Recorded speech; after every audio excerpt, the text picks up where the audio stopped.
बिस्मिल्लाहिर्रहमानिर्रहीम। मैं हूं अनवार अब्बासी और आप देख रहे हैं तर्जुमान पाकिस्तान न्यूज़।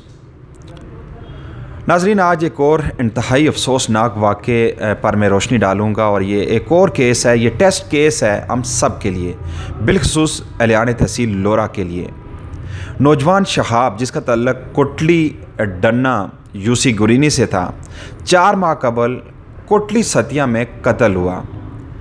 उसके बाद उसकी एफआईआर का इंदराज हुआ और वहाँ पर सीसीटीवी फुटेज में जो ट्रेस हुए, जो 2 लड़के थे, उबैद और दूसरा एक लड़का था उसका साथी जो मोटरसाइकिल चला रहा था, इनको सीसीटीवी कैमरास में वहाँ पर ट्रेस किया गया। उसके बाद ये दोनों नौजवान कोटली सतिया के नौजवान हैं, वो गिरफ़्तार हुए।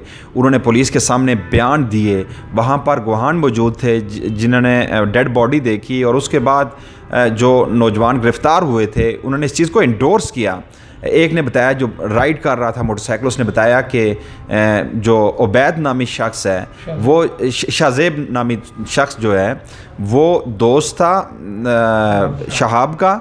उबैद ने ये बताया कि वो उसका दोस्त था और जाते हुए मेरे मोटरसाइकिल पर जब वहाँ से निकले तो रास्ते में उनकी मोबाइल के हवाले से कुछ आपस में तलखलामी हुई। फिर मेरे बाइक से उतर कर कुछ ही फासले पे वो सामने गए और शाज़ेब ने उस पर फायर किए, 3 फायर किए जिससे वो लगे और वो वहाँ मौका पर ही जाँ बाक हो गया। बाद में उसकी डेड बॉडी को एक खाई में फेंक दिया गया। ये बातें मुबैना तौर पर, जिस तरह वज़ीर साहब मेरे साथ मौजूद हैं, मकतूल शहाब के वालिद हैं, आज ये मेरे पास इसलिए आए हैं कि मैं जिस नाइंसाफ़ी का यहाँ पर ज़िक्र करने जा रहा हूँ, तज़किरा करने जा रहा हूँ, वो सुनकर यकीनन आपको इस निज़ाम अदल पर आंसू बहाने के अलावा हमारे पास अब कुछ नहीं रह जाता। हम बेबस होते हैं, अदलिया के फ़ैसलों पर हम बोल नहीं सकते, कंटेम्प्ट ऑफ कोर्ट का सामना करना पड़ता है हमें। लेकिन जो चीज़ें हो रही हैं इस माशरे में, इस मुल्क में, जो इंसाफ के जो मीज़ान हैं वो किस तरह के हैं और इंसाफ का क्राइटेरिया क्या है वो हम सब जानते हैं। अगर कोई मज़लूम इंसाफ के मुतलाशी होता है वो दर बदर की ठोकरें खाता है, लेकिन इंसाफ नहीं मिलता। यहाँ पे इंसाफ ख़रीदा जाता है। यही कुछ वाक़या इस मज़लूम शख्स के साथ भी हुआ। इनका जवान साला बेटा जो शहाब नामी नौजवान था, 27 साला नौजवान, उसे 4 माह कबल कत्ल कर दिया गया। मुलज़मान ने इतराफ़ जुर्म भी कर लिया। आला कत्ल यानी कि 30 बोर पिस्टल बरामद हुआ, वो मोटरसाइकिल बरामद हुई, पुलिस के सामने वो मोबाइल बरामद हुआ जिससे कॉल्स की गई, CDR रिपोर्ट्स मौजूद हैं। लेकिन उसके बावजूद जो मॉडल कोर्ट से मुलज़मान बरी हो गए और आज ये शख्स दर बदर इंसाफ की ठोकरें खाता फिर रहे हैं। वज़ीर साहब, हम आपसे शर्मिंदा हैं, हम आपसे कुछ सवाल नहीं कर सकते। आप यकीन जाने कि मेरे दिल को ये बात लगी है आपके ये आंसू, आपकी ये फरियाद, आपका ये तड़पना, ये हम सब के मुंह पर तमाचा है, एक इंसाफ के मुंह पर तमाचा है। आप ये बताएं कि क्या मुलज़मान ने पुलिस के सामने इकरार जुर्म नहीं किया था? जनाब, हमारे गवाह भी मौजूद थे, हमारे इलाके के आदमी। हम थाने में गए, वहाँ पुलिस के सामने उन्होंने बयान दिया और बैज रईस जो है उसने कहा कि मैं थाना कौन सा था? ये थाना कोटली सतिया। तो मैंने मोटरसाइकिल चला के ले के गया, या बैज रईस ने हमारे सामने बयान दिए कि शाहजेब ने जाते हुए रास्ते से शहाब से मोबाइल ले ली कि मैंने किसी से फ़ोन करना है।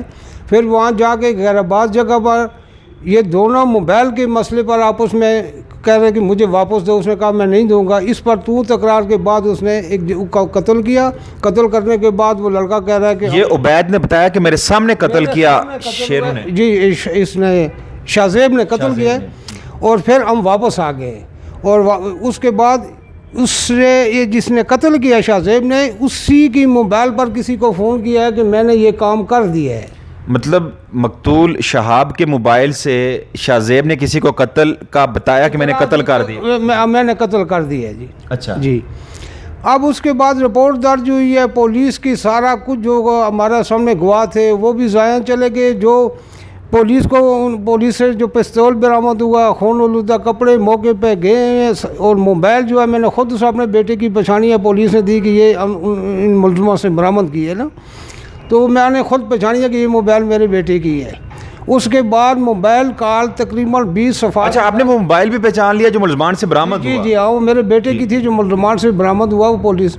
और उसके बाद सर मसला ये है कि खून आलूदा कपड़े, लाश को हमने बरामद किया। हम अपने बेटे के कपड़े भी साथ लाए जो हमें वहाँ से मिले। सारे सबूत होने के बावजूद पाकिस्तान के इस इंसाफ वाले मुल्क से मुझे मुलजमों को बरी कर दिया और आज मैं कैद में हूँ।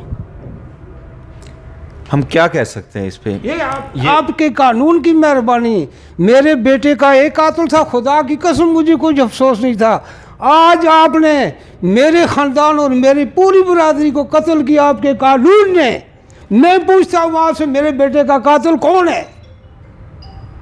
हालांकि वो इंडोर्स कर रहे हैं। शख्स ने इसको बना दी, इसे सज़ा से बरी किया। मैं उससे सवाल करता हूँ वो मेरे बेटे का कातिल कहाँ है? देखिए, हम अदलिया के फैसलों पे मैं तो कम से कम नहीं कह सकता, लेकिन आपके दिल पर मैं कह सकता हूँ। मेरे सामने आ जाए, मैं बयान दूंगा। उसने जो बनाना है कत्ल का केस, जो बनाना है मुझ पर बनाए। मैं उस इंसाफ वाले शख्स से पूछता हूँ, ये या तो मेरा बेटा कत्ल ही नहीं हुआ, अगर तमाम सबूत मौजूद थे, उसके बावजूद उसने क्यों, कहाँ है कातिल, कहाँ है? मैं इससे सवाल करता हूँ, और वो बेकसूर थे तो मेरे बेटे का कातिल कौन है? मैं किस मुल्क में जाऊँ? कोई है मुल्क पाकिस्तान में मुझे इंसाफ मिल गया?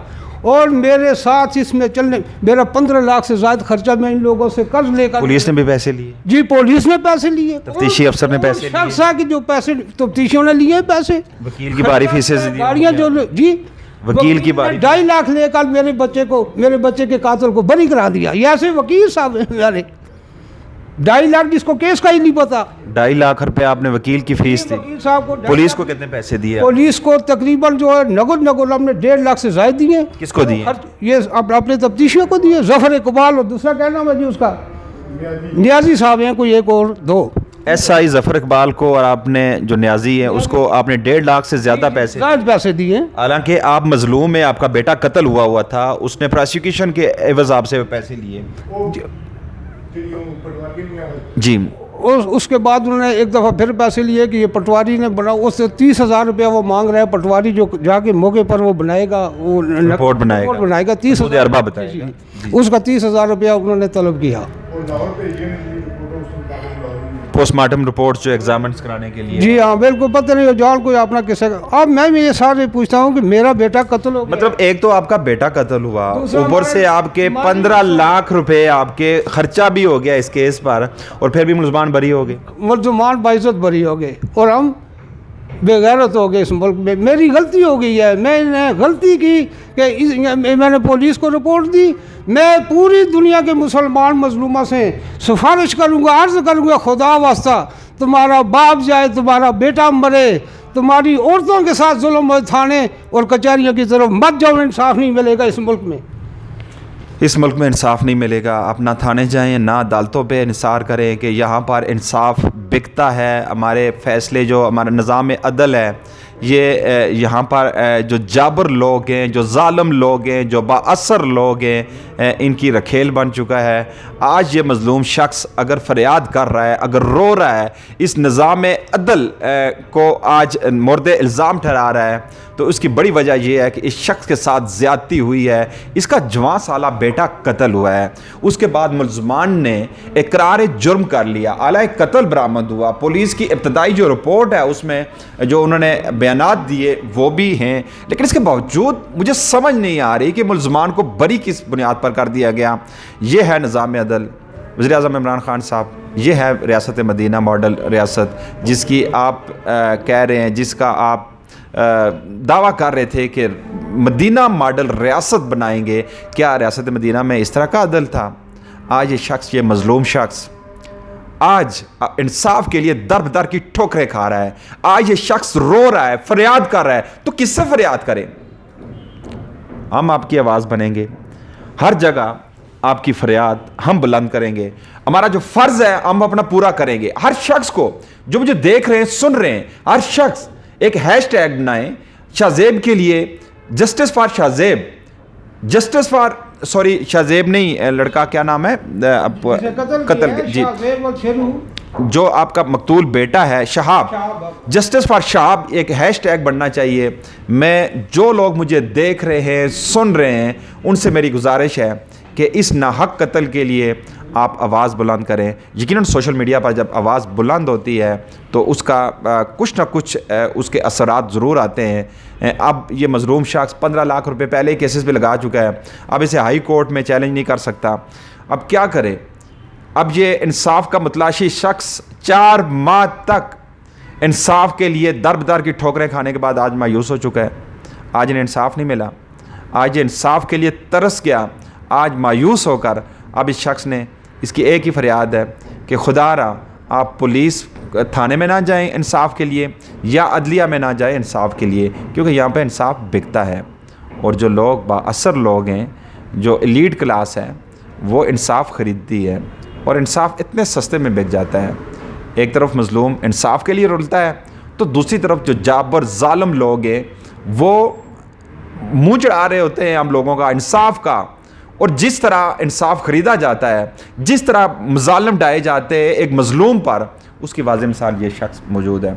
आखिर में मैं आपसे कहूँगा, आप क्या कहना चाहेंगे? आप इंसाफ आपको नहीं मिला, अब आपको क्या उम्मीद है, किससे उम्मीद है कि आपको इंसाफ दिला सकता है? मुझे पूरा यकीन है। मैं सबसे पहले तो इमरान खान वज़ीर आज़म पाकिस्तान से सवाल करता हूँ, जो आपने मदीना पाकिस्तान रियासत बनाई है, उस पर जो मेरे साथ हुआ, मैं कहता हूँ खुदा करे किसी काफिर के साथ भी ना हो। इस मुसलमान मदीना रियासत में इंसाफ मिलना गरीब आदमियों के लिए इंतहाई जुल्म और ज़्यादती है।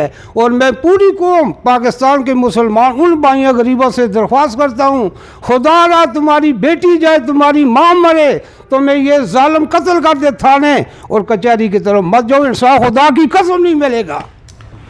जी नाज़रीन, आपने देखा, आपने फ़ैसला करना है और इस मज़लूम शख्स की आवाज़ बनना है। मुझसे आप वादा करें कि आज से इस शख्स के लिए आप आवाज़ बुलंद करेंगे। जस्टिस फॉर शहाब, ये हैशटैग होना चाहिए सोशल मीडिया पर। चीफ जस्टिस साहब से भी इनका, जी आपका खुद। जनाब चीफ जस्टिस ऑफ पाकिस्तान, आपको मुबारक हो। आपके इस मुल्क के कानून के अंदर मेरा बेटा कत्ल हुआ है और उसकी FIR मैंने दर्ज कराई, मुलज़िम पकड़े गए। तमाम सबूत मौजूद होने के बावजूद आपके कानून ने मुलज़िमों को बरी कर दिया और मैं आज दर बदर की ठोकरें खा रहा हूँ। मेरा 15 लाख रुपया खर्च होने के बावजूद मुझे इस पाकिस्तान के इस्लामी मुल्क से इंसाफ नहीं मिल सका। खुदा ना बताएं, पाकिस्तान में तो मुझे उम्मीद हो चुकी है इंसाफ नहीं मिलेगा कभी गरीब को। कोई और मुल्क बता दें जहाँ मैं आवाज़ उठाऊँ जाऊँ कि मेरे बेटे का कातिल ढूंढो। और जिस जज ने ये फैसला सुनाया, मैं उससे सवाल करता हूँ, उसको तो तूने बरी कर दिया, मेरे बेटे का कातिल को। मेरे बेटे का कातिल कौन है, ये फरियाद है इस बूढ़े शख्स की जिसका जवान साला बेटा कत्ल कर दिया गया था। नाजरीन, आपने अब फैसला करना है कि ये शख्स इंसाफ के लिए कहाँ जाए। आपने इसके लिए आवाज़ बनना है और जस्टिस फॉर शहाब ये हैशटैग बनना चाहिए। आज के लिए इतना ही। इंशाल्लाह मैं आपसे वादा करता हूँ कि इस केस को हम मंतकी अंजाम तक ज़रूर पहुँचाएँगे, इनके लिए आवाज़ बुलंद करेंगे और इंशाल्लाह एक वक्त आएगा कि यहाँ इस ज़ईफ़ुल उमर शख्स को जिसका जवान साला बेटा कत्ल हुआ था इंसाफ ज़रूर मिलेगा। आज के लिए इतना ही। इंशाल्लाह अगले प्रोग्राम में आपकी खिदमत में हाज़िर होंगे, तब तक के लिए इजाज़त दीजिएगा।